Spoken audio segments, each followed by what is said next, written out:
Centro de Cultura Digital, en colaboración con Sergio Rubio Pizorno y Javier Lezama, presentan Aula Abierta. Una exploración entre lo educativo y lo digital.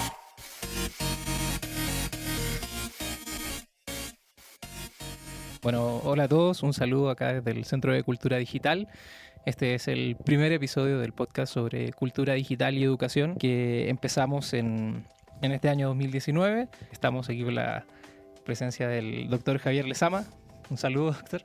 ¿Qué tal? Un gusto estar aquí con ustedes. Muy bien. Bueno, él va a ser un habitual de este programa y el día de hoy, para abrir este proyecto del podcast y el episodio número 1, contamos con la presencia de Wendy García Calderón. ¿Cómo estás, Wendy? Muy bien, gracias por invitarme. Sí, gracias a ti por aceptar la invitación y por ser nuestra primera y flamante invitada al podcast. Entonces, la idea del programa de hoy es hablar acerca de este proyecto muy grande, muy importante sobre el cambio climático, que es el Centro Mario Molina. Entonces, Wendy es secretaria técnica de presidencia y coordinadora de educación en cambio climático del Centro Mario Molina. Entonces le vamos a ir haciendo algunas preguntas, ella nos va a compartir de qué se trata el proyecto y quiero empezar leyendo una breve semblanza de Wendy. Ella es ingeniero químico por la Facultad de Química de la Universidad Nacional, con maestría en Estadística Aplicada de la Facultad de Ciencias Actuariales de la Universidad Anáhuac del Norte, y cuenta con una amplia experiencia en el sector público y privado, particularmente en la coordinación de proyectos.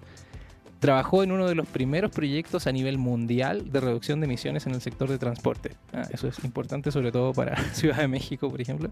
Se ha desarrollado en diferentes áreas del sector ambiental, de planeación y regulación urbana y de transporte, análisis estadístico y pronósticos, así como el cuestionario de educación de la ciencia y política ambiental. Esa es nuestra increíble y flamante invitada. Bueno, en primer lugar vamos a comenzar por el principio respecto de qué es el Centro Mario Molina.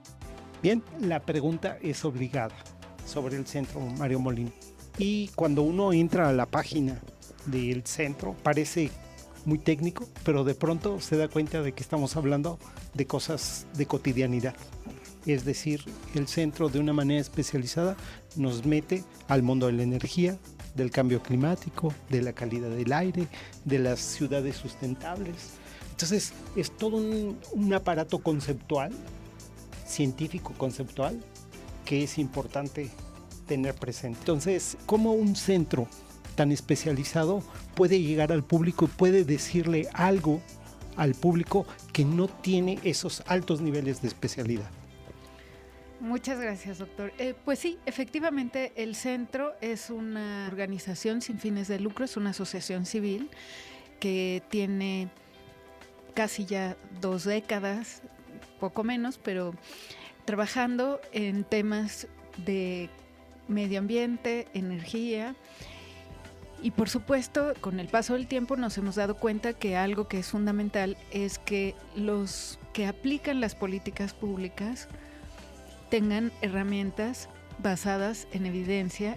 Entonces el centro se define como una especie de puente entre la ciencia y la política pública, porque al final del día la misión del centro es promover la mejora en la calidad de vida de las personas para los temas que tiene muchas fortalezas, que son estos de la energía y medio ambiente, pero ayudando a que las personas que toman las decisiones no las tomen en función de sentimientos o no, que lo hagan a partir de la evidencia. Y entonces el centro acerca la evidencia, acerca la forma de interpretar la evidencia, y es por eso que crea en un momento un área de educación, porque justamente lo que busca es cómo, primero en el cambio climático, es cómo informarle a la sociedad que el cambio climático es una amenaza seria, cuáles son las causas, cuáles son sus consecuencias, cuáles son las soluciones, y recientemente también estamos haciendo, digamos, una nueva ventana que es cómo nos debemos adaptar, ¿no? Entonces, este es un camino, pero no es el único. También está el área de la sustentabilidad, ¿no? Cómo la visión de la sustentabilidad es posible desde la industria, desde el gobierno. Todo el mundo hemos escuchado algo de los Objetivos de Desarrollo Sustentable hacia el 2030, Y realmente si uno los revisa, uno se da cuenta que ahí están considerados temas de salud, temas de gobernabilidad, temas de educación. Es decir, nuestra visión es que efectivamente la sustentabilidad no es solo la ambiental, está ligado a lo económico y está ligado a lo social. Entonces nosotros pensamos que tenemos que construir un diálogo muy positivo con la sociedad y que la única manera de construir ese diálogo es adaptándonos al lenguaje que sí entienden todos, ¿no? Entonces el centro es eso, el centro es un puente entre la ciencia y la sociedad a través de las políticas públicas. Ya, mira, aquí hay algo bien interesante porque pienso en los jóvenes de la Ciudad de México, mexicanos, de todos los rangos, que miran la ciencia con interés, que miran que tienen un país que aman, que quieren, que les conmueve, que quieren actuar positivamente en él. Y a mí me parece que esta perspectiva del cambio climático, de la sustentabilidad, es una versión bien interesante de acción social de los jóvenes, es decir, ir camino de la ciencia, encontrar el lenguaje, encontrar los métodos de la ciencia y encontrar la manera de devolverle a la sociedad a través de ese discurso. Por ejemplo, hay cosas bien interesantes, ¿no? En mi ignorancia, dice producción de etanol a partir de residuos linocelulósicos. Entonces uno lee eso y dice, cáspita, ¿de qué me están hablando, no? Pero sé perfectamente que el etanol está en la clave de varias cosas en este momento, hacia el futuro.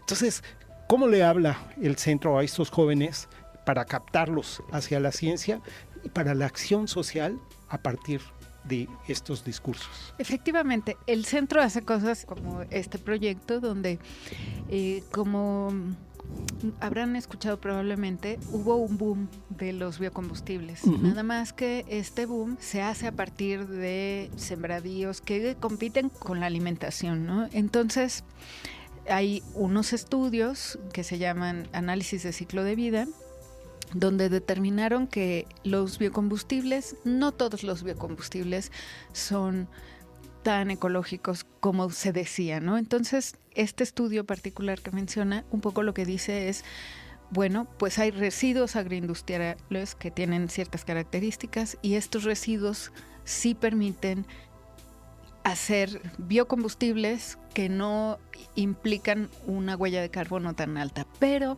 por ejemplo, este es un reporte técnico de un estudio muy específico, pero para que, digamos, sea inteligible para todos los lectores, lo que sí hemos hecho es trabajar en esta parte de educación con programas que van acercando poco a poco a los que participan en este lenguaje que para los que llevamos muchos años en este tema, es como ordinario, ya ni nos damos cuenta de que pueden ser palabras muy complicadas o incluso no solo las palabras. El tema de las gráficas. Hace 3 semanas el periódico The New York Times sacó un reportaje muy interesante que decía aprendiendo el cambio climático con 14 gráficas. Pero mi primera reflexión cuando lo vi es, bueno, nada más que no saben el porcentaje tan grande de personas que no saben leer una gráfica. Y eso es una de las cosas que nosotros hemos ido trabajando con todos los que toman cursos con nosotros, porque pareciera que la cultura científica no está tan permeada como uno esperaría. Entonces, cosas tan simples como leer gráficas, y por ejemplo, hay una gráfica que se usa mucho en cosas de cambio climático para entender cómo era el clima hace 800,000 años. Entonces, nosotros estamos acostumbrados a ver las gráficas que corren hacia el futuro. Yeah. Y esta es una gráfica que corre hacia atrás, ¿no? O sea, ¿por qué? Pues uh-huh. Es de hace 800,000 años. Entonces, la gente piensa que está volteada. Entonces, cuando uno les hace reflexionar sobre qué es lo que observan en esa gráfica, uno esperaría que le dijeran, pues que ha habido fluctuaciones, que hay concentraciones que han variado, pero que no ha variado más de 280 partes por millón y uno esperaría que esa fuera la respuesta. Pues no, la primera respuesta que uno recibe es la gráfica está volteada, porque el 0 está hasta el final, ¿no? Que bueno, el 0 se da por el presente. Entonces, ese tipo de cosas hay que reconocerlas para entonces ir acercando el conocimiento también en etapas. Hay que crear como un tejido donde lo que se debe promover es que haya una progresión en lo que vamos aprendiendo, que haya un entendimiento muy claro de cosas muy básicas para después poder armar ya muy fácilmente, como un Lego, ¿no? Es crear una base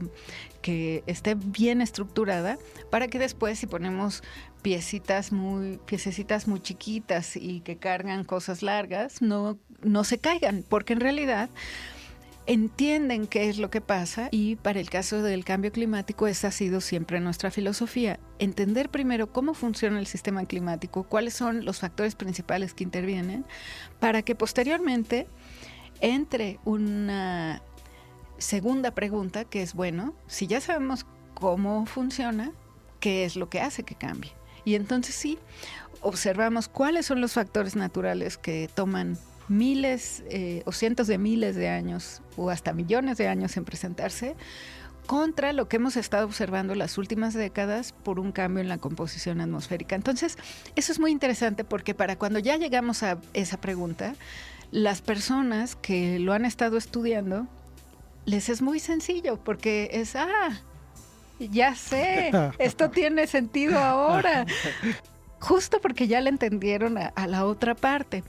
Y finalmente, ¿qué es lo que normalmente vemos en las noticias o vemos en más lados? Que es que las consecuencias del cambio climático, que las inundaciones, que las olas de calor, que estos tornados extraordinarios. Hoy oía que hubo un tornado en Toluca hace 2 semanas, una cosa así extraordinaria. Bueno, estas consecuencias también hay una cuestión que es muy importante que tiene que ver con la atribución, ¿no? Hemos escuchado, bueno, pues los huracanes ya existían, ya sucedían antes, las intensidades de estos huracanes son las que han cambiado, la cantidad de agua que tienen estas formaciones son las que han cambiado. Entonces, es muy interesante porque también abordamos la parte de las consecuencias, de nuevo desde la perspectiva de la ciencia, ¿no? De cómo no se puede atribuir un evento a menos que tenga unas características muy específicas y su probabilidad de suceder hubiera sido tan baja en ausencia de este cambio del sistema climático. Y entonces sí, hay ahora incluso una nueva área que se llama atribución.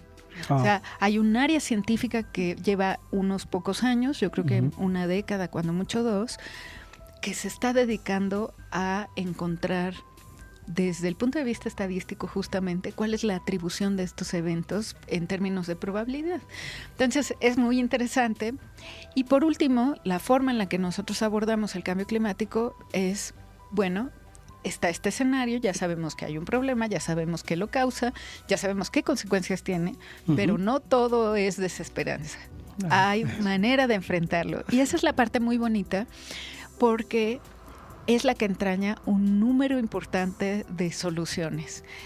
Y las soluciones traen consigo muchísimas oportunidades de desarrollo y también nos habla de, pues todos estamos un poco asustados pues con la inteligencia artificial, con esta convergencia entre la biotecnología, las ciencias que tienen que ver con las cosas neuronales, etcétera, pero cómo todo esto puede también converger hacia las soluciones ante este fenómeno al mismo tiempo que logramos estos objetivos de desarrollo sustentable, porque los objetivos de desarrollo sustentable plantean que hay que disminuir la pobreza, pero si está el cambio climático haciendo cada vez más difícil este evento, pues entonces también se vuelve más difícil lograr esta meta. Entonces, cómo sí es importante tener esta visión integral de que la sustentabilidad está conectada con las soluciones para el cambio climático, pero también para alcanzar estos objetivos de desarrollo sustentable. Entonces, para nosotros es imposible no concebirlo de manera integral. Sí, es cierto.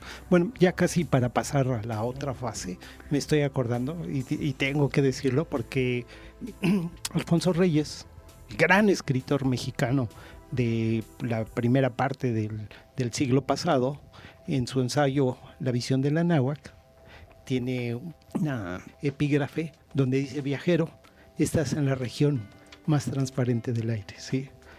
Varios años después escribe algo en relación a ese cambio, o sea, porque pierde esa transparencia del aire de la náhuatl, y se preguntaba por qué se encuentra algo con polvo y con humo, ¿sí? Y surge una pregunta dramática, y ya nada más para cerrar esto. Digo es dramática porque nos podemos preguntar, con la complejidad de nuestra sociedad, de nuestra ciudad, de nuestro país, todo, ¿la ciudad puede recuperar la calidad de su aire? Sí, de hecho lo ha hecho. Es una pregunta muy interesante. La mayoría de la gente, y no me refiero exclusivamente a la gente en la Ciudad de México, hay unas cosas que se llaman, que ustedes deben estar muy familiarizados desde el punto de vista de la academia y de la docencia, que son estos inventarios de conceptos. Entonces hay unos inventarios de conceptos en química, y cuando le preguntan a la gente si creen que hay materia en el aire, la respuesta más común es que no, porque como no lo vemos, o sea, como volteamos y no vemos nada, entonces pensamos que no hay nada ahí. Y el tema de calidad del aire es tan importante. Claro, ha habido muchos movimientos en el mundo que nos han hecho saber que la calidad del aire cobra vidas, ¿no? Pensemos en la Inglaterra, cuando hay todos estos movimientos donde dicen, sí, la calidad del aire puede matar personas. Pero digamos que no es algo que para todo mundo sea como tan inmediato, porque volteamos, incluso realmente uno puede estar en medio de la ciudad, voltear, y pues si se ve azul uno no percibe si está contaminado o no, sino que es más fácil cuando uno ve con cierta distancia la nata y dice, ay, ahí está la nata, qué feo se ve, hoy está muy contaminado, pero realmente no es algo que veamos cotidianamente. Pero bueno, la Ciudad de México, si uno ve los índices de los contaminantes, todas las medidas que ha tomado en las últimas décadas, uno ve cómo fue bajando. Es decir, se mejoró muchísimo. No recuerdo el dato puntual, pero por los 80s el indicador estaría del orden, no sé, de más de 400 unidades, ¿no? Porque más o menos me acuerdo de la gráfica. Y claro, recientemente ya estábamos, o cotidianamente andamos entre 50 y 70, ¿no? Es decir, pues se ha mejorado muchísimo. Esto implica cambios tecnológicos, esto implica reorganización, esto implica que mucha industria también tiene que transformarse o se desplaza hacia otros lugares, pero tecnológicamente sí ha habido un avance muy importante que nos lleva a esto. No solo la tecnología, digamos, de los vehículos ha cambiado, los combustibles han mejorado también. Entonces, sí es posible, aunque hay ciudades en el mundo que tampoco llegan a niveles cero.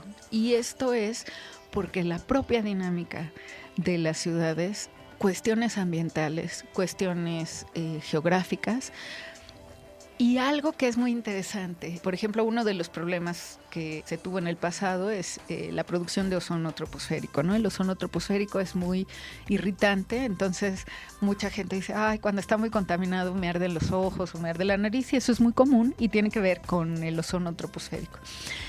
Ese ozono troposférico se genera por un montón de reacciones químicas, fotoquímicas, pero algunas tienen que ver incluso también con procesos naturales, ¿no? Entonces, todavía, digamos, no es posible decir vamos a llegar a una condición cero, considerando que vivimos y transitamos muchísimos millones, pero de que se ha podido mejorar, de que seguramente se podrá mejorar aún más aprovechando toda la parte tecnológica nueva, seguramente que sí, ¿no? Entonces hay que tener esperanza.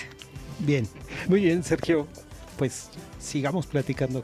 Claro, me llamaba mucho la atención estos números que nos dabas, esto de que hace algunos años habían, no sé, 400 partes por millón, creo que esa es la medida, y que ahora hay como 50. Bueno, yo no soy... O por billón, porque por billón. no es mi tema, entonces no lo domino. Ah, vale, porque justamente eso te iba a preguntar. Pero son órdenes de magnitud, o sea, es esa... Por ejemplo, para las personas que andamos aquí por la Ciudad de México, ¿qué diferencia podríamos ver, por ejemplo, entre si yo digo, bueno, hay 400 partes por billón y 50 partes? ¿Veo menos contaminado? ¿Veo, no sé, no veo esta nata? No, sobre todo se sentiría, ¿no? Justo como no lo vemos, ¿no? Porque es transparente. Entonces, lo que sí percibimos es en los ojos, en la nariz, que se siente irritado, la garganta. Hubo, no sé, Javier, si tú te acuerdas, cuando en los 80s que las escuelas cerraban porque se morían los pajaritos. Y los niños no querían que cayeran como pajaritos, entonces no o sea, salían al recreo. hubo un momento tan crítico en la Ciudad de México que cancelaron ir a las clases porque había un problema una contingencia ambiental realmente grave. Ya. Y sí, seguramente que se vería como una especie de niebla, ¿no? Pero en realidad ya hace mucho. Yo era niña, entonces no te sabría decir cómo se ve, ¿no? Por ejemplo, es un muy buen indicador de que sí las cosas han mejorado. Sí, ha mejorado. Pues con todas las noticias internacionales que tenemos respecto del cambio climático y que algunos, no sé, tomadores de decisión o políticos dicen que no existe y la ciencia dice, pues sí, es algo real. Esto que nos cuentas de que en la Ciudad de México, una de las ciudades que tiene mayor contaminación en Latinoamérica, por ejemplo, yo vengo de Santiago de Chile, y también hay contingencia ambiental, sobre todo en invierno, por ejemplo. Entonces, cuando me vine a vivir acá, yo dije, no sé si para quedarme ahí como en el mismo ámbito de smog, como le decimos allá en Santiago. Entonces, yo percibo que las personas así de a pie como nosotros sentimos esta desesperanza de que, bueno, solo vamos aquí a un abismo, cada vez nos vamos a seguir contaminando más. Pero tú dijiste una frase que pues, la anoté porque me pareció muy, muy, muy importante. No todo es desesperanza, ¿cierto? Hay soluciones al problema del cambio climático y el de desarrollo sustentable. Entonces yo creo que eso habla mucho de los objetivos que tiene el Centro Mario Molina y que ustedes lo expresan, y de eso te quiero preguntar, a través de algunos programas de formación, de educación en general. Entonces me gustaría que nos pudiese platicar un poquito más de este programa de educación que tienen respecto del cambio climático. Efectivamente, la ciudad de Santiago también ha incorporado muchísimas medidas para... El doctor Molina también ha trabajado en Chile. Realmente es muy interesante porque muchas personas piensan que estos temas de calidad del aire pues son medio excéntricos, ¿no? Porque es bueno, pero no, realmente en muchas partes hay muchas instituciones gubernamentales incluso que han dedicado muchas décadas a esto, que tienen programas de investigación, que están haciendo muchas cosas. Hay una cuestión, y ya como final lo comento, del tema de la calidad del aire, que es muy importante, que tiene que ver con partículas muy pequeñas, ¿no? Las partículas muy pequeñas, que son partículas 2.5 micras o así, llegan a depositarse incluso en los pulmones y entonces generan problemas de salud muy graves, pero hay mucha investigación en el mundo y en México de cómo estas partículas también afectan a las mujeres embarazadas, es decir, tienen efectos muy nocivos sobre la salud.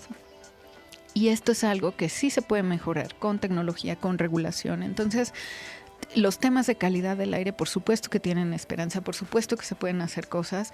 Y aunque la gente no lo ve en este instante, es decir, tú no sales y ves más brillante el día, pues en unas décadas se empiezan a notar los efectos de las buenas políticas, como ha sucedido en la Ciudad de México, ¿no? Entonces, eso es... Ya no se mueren los pajaritos, ¿no? por ejemplo. Exacto. Yo no recuerdo en el tiempo reciente ningún evento de que los niños ya no puedan ir a la escuela porque está demasiado contaminado, ¿no? Entonces, ese tipo de cosas se pueden ir mejorando, y también la tecnología y la regulación ayuda. Sobre el tema de la educación en cambio climático, es un proyecto que es muy interesante porque es un proyecto que surge a partir de la necesidad que tiene el centro de comunicar ¿qué es el cambio climático? Y tú mencionaste ahorita algo que es muy importante y que también es parte de la motivación original del centro. Algunas personas, algunos políticos no creen en el cambio climático, pero la ciencia, y pues ustedes lo saben porque han trabajado con ella todo el tiempo, la ciencia no se basa en las opiniones, se basa en la evidencia, en el análisis, y entonces ya tenemos mucha evidencia que con un 97% de probabilidad dice que los cambios en el clima que estamos observando actualmente se deben a las actividades humanas, con ese 97% de probabilidad. Claro, es un 3% probable que haya otras causas desconocidas y misteriosas porque nadie ha encontrado cuáles podrían ser, ¿no? Pero sí está muy claro por cómo funciona la física y la química del clima que se trata de un efecto derivado del cambio en la composición química de la atmósfera y que está ligado al efecto invernadero, y que entonces lo que nosotros empezamos a observar es este cambio en la composición química y esta modificación en los patrones climáticos.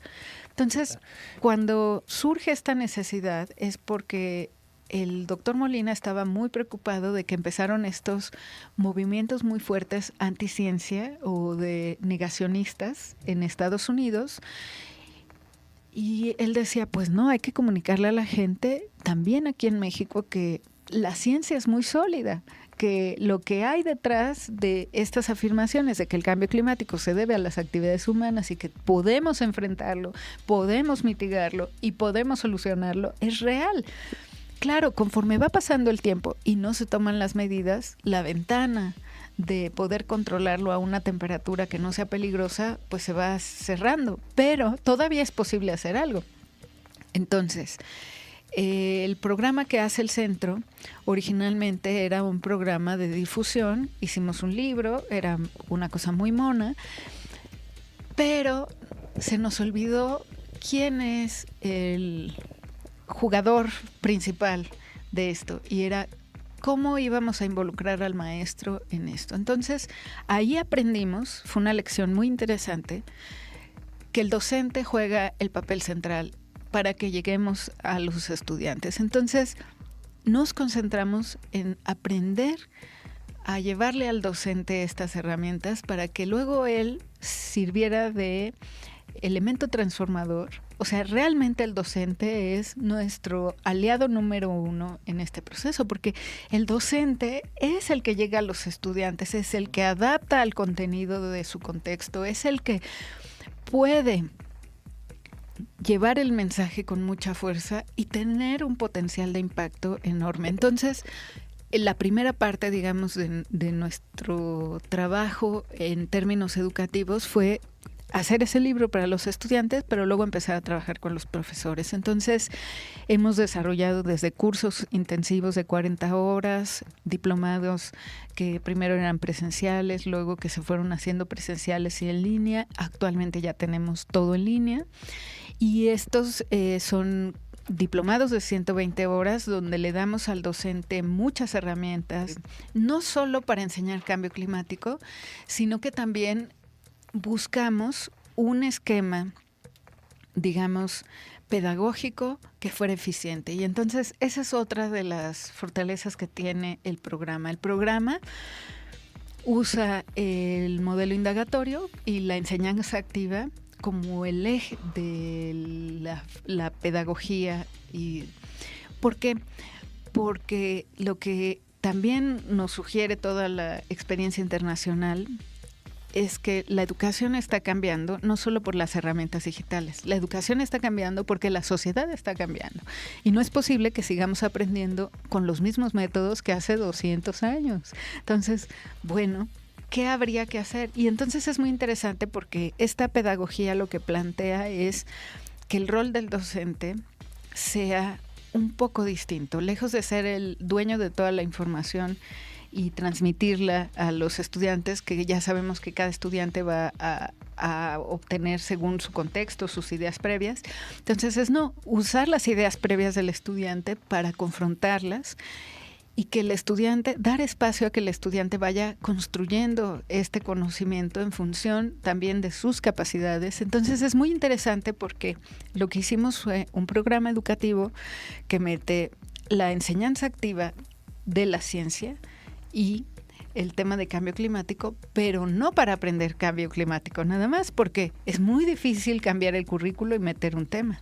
Entonces lo que dijimos es, bueno, pues vamos a buscar cuáles son los temas que son afines al cambio climático, y encontramos que la química, la física, la ecología, la biología eran afines en el caso de bachillerato, y entonces lo que hicimos fue adaptar el material que propone el centro para los estudiantes con los contenidos de estas materias. Entonces el profesor enseña química, enseña física, enseña ecología, enseña biología, usando como un tema integrador. Pero además el estudiante, a través de este tema, va aplicando estos conceptos que normalmente en los chicos de bachillerato es muy común decir, ¿y para qué estoy viendo esto? ¿Esto para qué me va a servir? ¿Esto dónde se ve en la realidad? Entonces, tiene también una parte muy padre, porque finalmente los estudiantes y los maestros alcanzan niveles de satisfacción en materias que típicamente son feas para ellos, ¿no? Y no digo que para todos, pero que muchos estudiantes dicen, ay, química, qué horror, ¿no? Y no, es muy bonito. Sí, sí.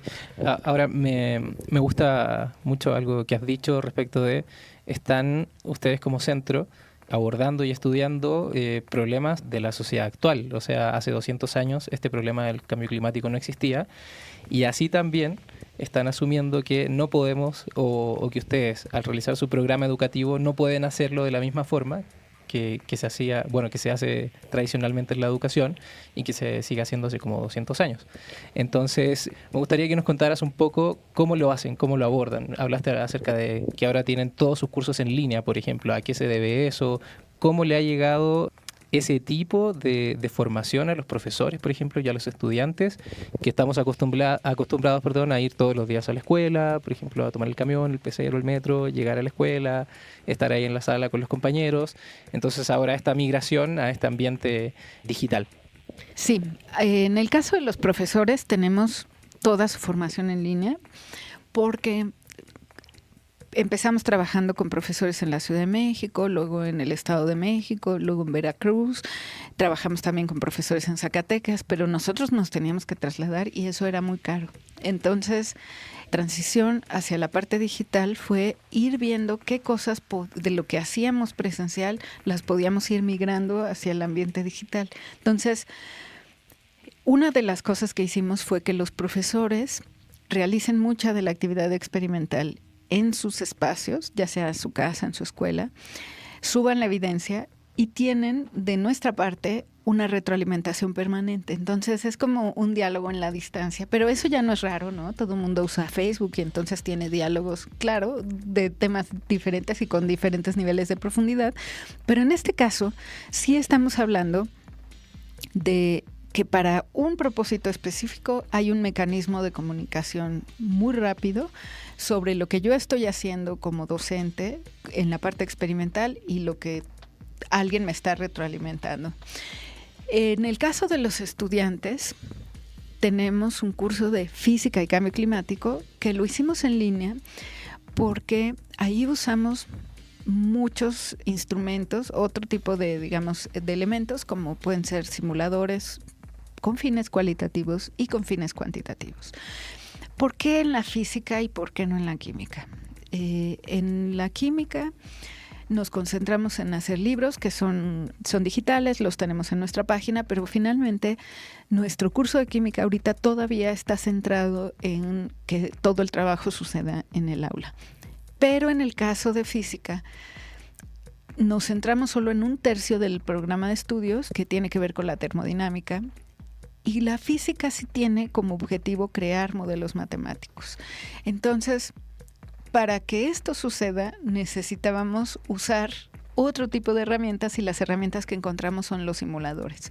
Entonces, hay, decía, 2 simuladores, unos que son cualitativos, y esto es muy fácil porque normalmente los conceptos que abordamos en la física son que no son los de movimiento, porque los de movimiento son mucho más fáciles, ¿no? Todo el mundo identifica la velocidad, la distancia, entonces uno está más habituado. Pero cuando hablamos, por ejemplo, de equilibrio térmico, de equilibrio dinámico, cuando estamos hablando de la primera ley de la termodinámica, cuando hablamos de la relación presión y temperatura, es decir, cuando empezamos a hablar de estos conceptos, normalmente después no tengo idea de qué me están hablando. Entonces, una de las cosas que son muy importantes es cómo tengo una visión es decir, cómo veo, en lugar de abstraerlo en mi mente a través de una ecuación, cómo lo veo. Y entonces la Universidad de Colorado creó una serie de herramientas fantásticas y además están en español, que se llama FET. Entonces, este proyecto FET tiene para física, para química, para muchísimas, para revisar muchísimos conceptos. Y entonces, lo bueno que tiene FET es que te ayuda a visualizar cuáles son estas relaciones que uno típicamente ve en una fórmula. ¿Qué es lo que está sucediendo? Entonces, ¿qué pasa si yo aumento la presión?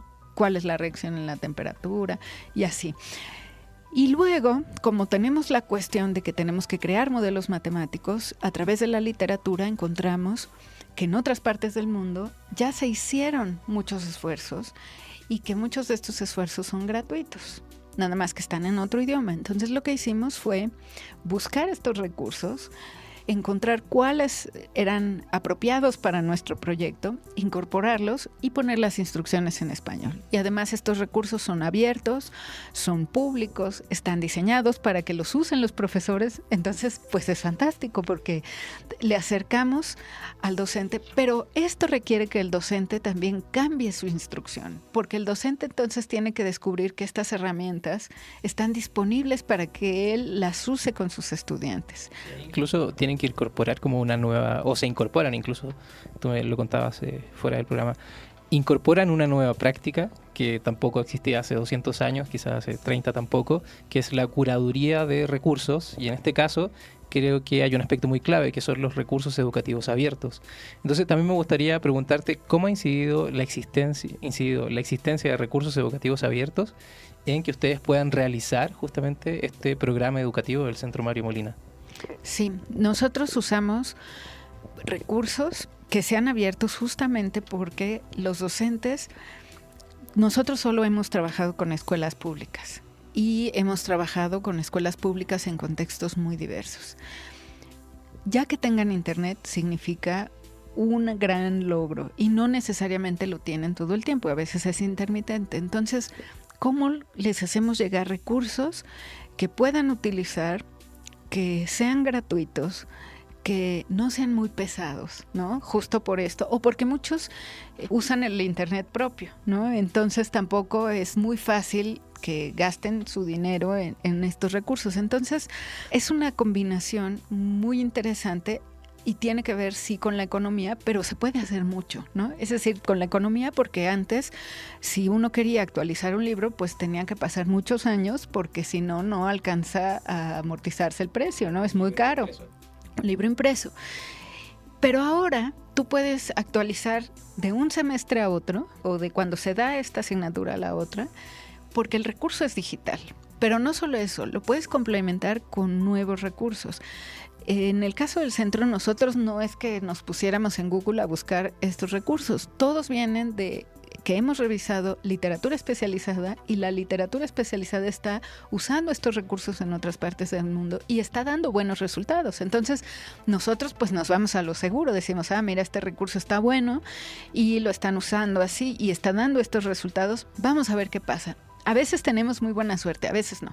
A veces también pasa que el recurso puede funcionar muy bien en un contexto, pero no necesariamente en el nuestro, y pues buscamos otro, ¿no? Pero finalmente el tema de curaduría es importante siempre y cuando, yo creo, el grupo que la realiza tiene un bagaje bueno, porque en internet hay tantas cosas que puedes encontrar, desde videos o información de muy buena calidad hasta cosas que realmente son muy confusas o que son erróneas. Y entonces puedes volverte el promotor de los errores infinitos, ¿no? Entonces, sí hay una combinación para hacer curaduría que creo que es importante, que tiene que ver justo con que el nivel de conocimiento sea suficiente para asegurarse que no se cometen errores conceptuales. También eso nos ayuda en los profesores, porque los profesores muchas veces dicen, oiga, yo encontré este recurso, ¿cómo lo ven? No sé qué, y luego nos mandan recursos maravillosos que les compartimos a otros. Entonces, sí, en la parte, digamos, educativa,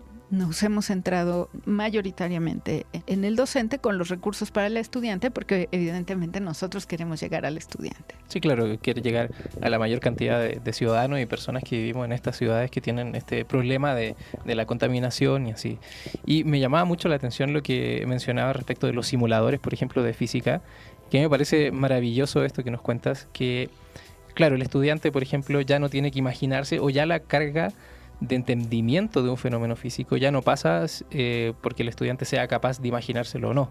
Por ejemplo, yo, pues de física yo no me podía imaginar nada cuando iba a la escuela, entonces, claro, todas las cosas tenía que hacerme dibujitos y cosas así.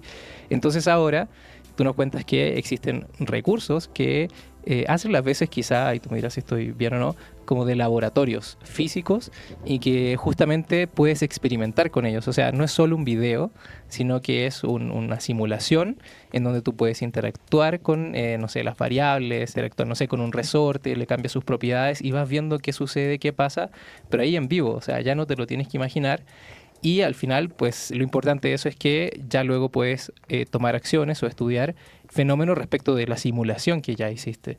Entonces, pues eso a mí me parece muy importante, muy impactante además, porque le baja la carga de los recursos económicos que tú necesitas para, por ejemplo, realizar un experimento físico en condiciones reales. O sea, yo nunca he visto un experimento físico en condiciones reales y no sé qué tan caro sería en comparación a uno digital. Efectivamente, estos son laboratorios virtuales. Y es algo muy bonito porque cambia la idea original de que una barrera que existe para las ciencias experimentales es justamente la parte experimental, porque las escuelas no necesariamente tienen los laboratorios, no necesariamente tienen el material.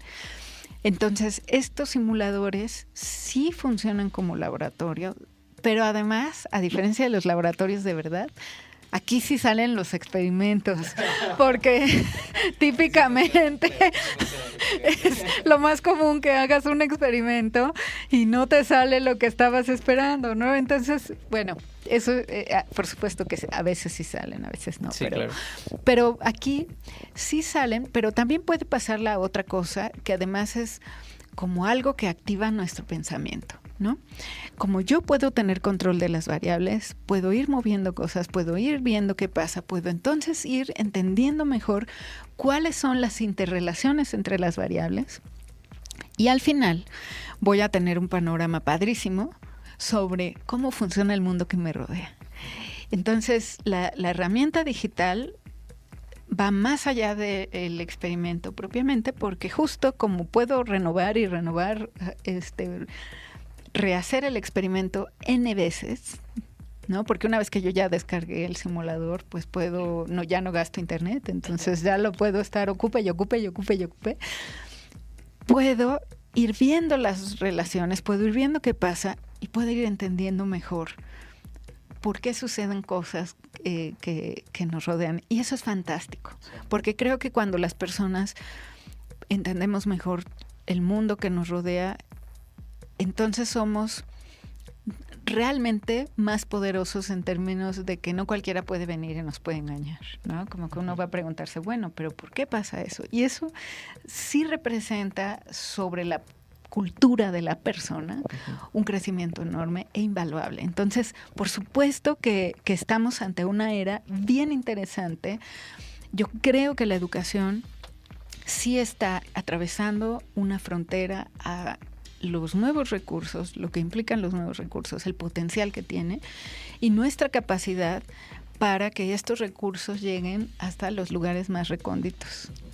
Sí, y que también, por ejemplo, se utilice lo que tienen en los contextos locales. Tú me comentabas también que bueno, en las experiencias que hace con los profesores, cuando ellos dan sus reportes, por ejemplo, ellos no sé, toman fotografías, hacen reportes escritos, al parecer también pueden grabar unos videitos cortos, cosas así. Entonces, claro, todas estas herramientas digitales pues ayudan, ¿cierto?, a facilitar un poco las cosas y a complementar lo que ya veníamos haciendo, a robustecer y también a darle la bienvenida a otros ambientes. Por ejemplo, aquí en el Centro de Cultura Digital tienen su laboratorio de inmersión, en donde ven cosas inmersivas, 360, realidad virtual, hay cosas de realidad aumentada también. Y claro, y todo eso, pues si tú lo tienes disponible como profesor, pues lo vas a ocupar. Entonces, ese asunto de como ecosistemas, educativos híbridos, pues también me parece que es una idea muy potente y que también la están usando ustedes en sus proyectos educativos. Sí, y otra cosa que también es muy interesante es, a propósito de que el docente toma fotos o hace un video, que después esta información se puede compartir a otros docentes que no necesariamente tienen exactamente el mismo contexto, pero por lo menos dicen, mira, esa persona hizo esto, entonces yo puedo hacer también eso, ¿no? Sí, creo que es híbrido. Por ejemplo, yo veía y me encantaría saber más sobre esto que tienen de la realidad aumentada y así, que hay ya laboratorios que tienen esa parte, es decir, que con este aparatito pueden manipular el material como si fuera real y así. Entonces, claro, eso sería fantástico. Estoy segura que aún todavía no es tan accesible para todas las escuelas, pero lo que sí es accesible hoy es un teléfono. Los profesores tienen por lo menos un teléfono y nosotros hemos procurado transitar a una propuesta educativa donde desde el teléfono tengan acceso a todas las herramientas, ¿no?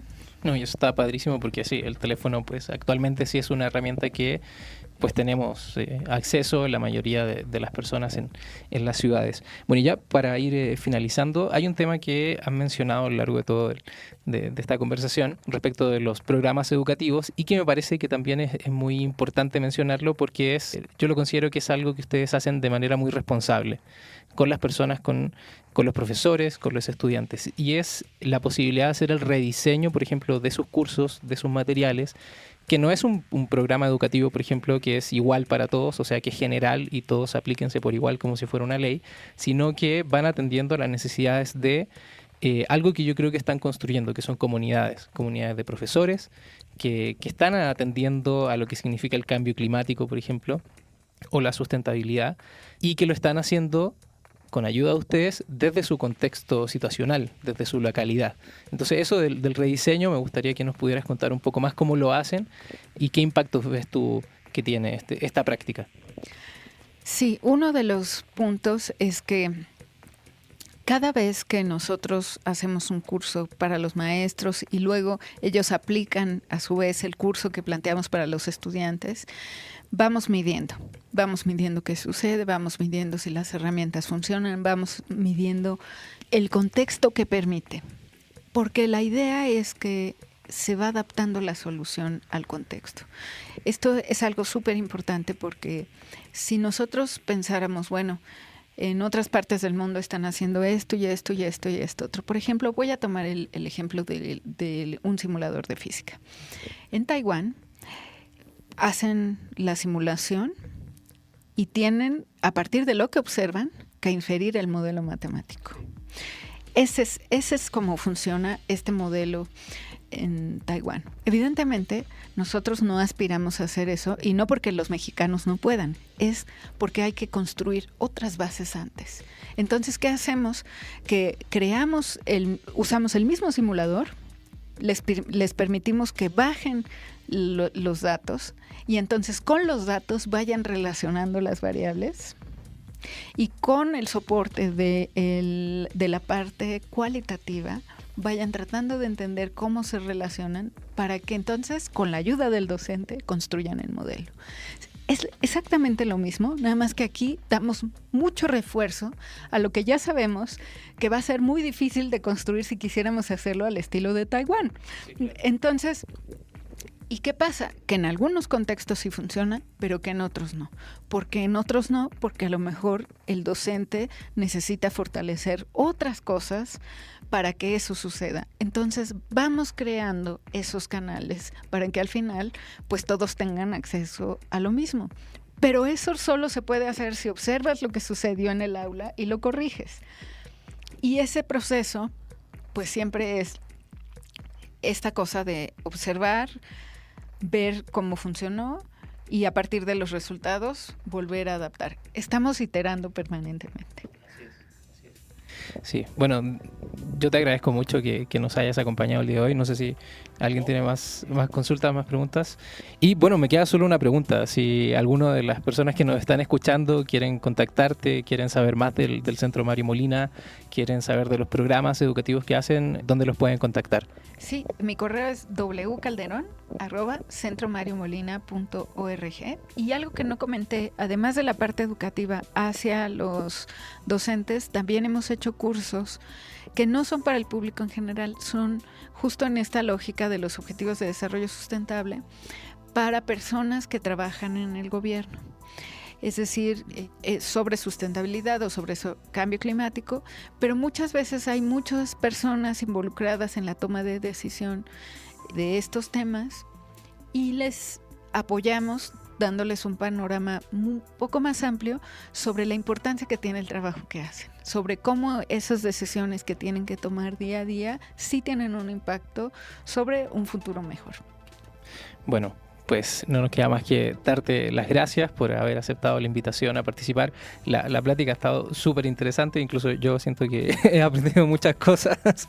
Por ejemplo, esto que nos dices, esta desesperanza quizás estaba un poquito infundada. En realidad sí podemos hacer cosas y cada uno de nosotros como ciudadanos, ¿cierto?, podemos tomar acción para ayudar a que nuestro clima, ¿cierto?, mejore o se estabilice. Entonces sí podemos hacer algo y hay esperanza. Entonces, pues yo le agradezco la presencia aquí de Wendy. Nuevamente, si los quieren contactar, igual pueden entrar a la página web del Centro Mario Molina, que es www.centromariomolina.org. Y ahí en el directorio está, pues aparece el correo también de Wendy, aparecen todos los proyectos que ellos hacen, además los recursos que tienen, bueno, que desarrollan también están disponibles. Hay varios libros, por ejemplo, en formato digital que están abiertos para la descarga, o sea, es más que gratis, son abiertos, que los puede utilizar cualquier persona, cualquier profesor, cualquier estudiante.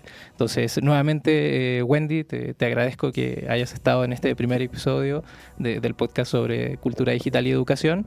Y pues nada, pues no nos queda más que agradecerte nuevamente. Gracias, Sergio. Gracias, Javier. Y gracias al Centro de Cultura Digital.